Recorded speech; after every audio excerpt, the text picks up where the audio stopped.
Sebagai seorang Buddhis, saya ini hidup itu hanya memegang 5 aturan aja. Salah satunya adalah tidak berbohong. Dan saya memang tidak pernah berbohong, dalam arti sejak sadar ya, sejak dewasa, saya memutuskan tidak pernah berbohong, kecuali benar-benar, terpaksa sekali ya. Itu pun hanya 1-2 kata, gak pernah. Bahkan untuk bercanda, bahkan untuk anak-anak, gak pernah.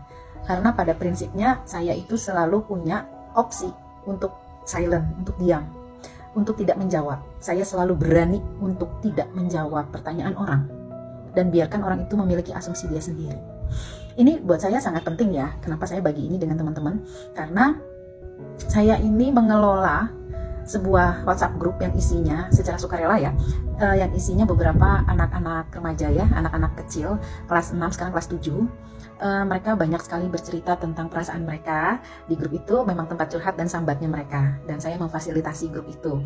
Saya jawab, saya jelaskan pandangan saya dari sisi orang tua, dari sisi konselor, apa sih yang mereka perlu lakukan untuk menyelamatkan diri mereka. Ada 2 hal yang menarik ya. Pertama, anak-anak sangat terluka ketika dibandingkan, dan saya sudah pernah bahas di video sebelumnya. Dan hal yang kedua adalah anak-anak sangat terluka ketika dibohongi. Ya nggak hanya anak-anak sih, semua orang juga sangat merasa terluka dengan dibohongi ya. Karena dibohongi itu kita jadi merasa direndahkan, merasa dibodohi, kita dianggap bodoh, kita dianggap nggak tahu apa-apa, nggak bisa mikir, nggak bisa ngecek realitanya dan seterusnya.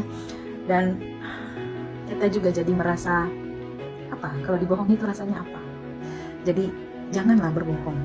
Beranikan diri untuk tidak menjawab, beranikan diri untuk bertanya kembali, kenapa kamu nanya itu, ada apa kamu tanya itu.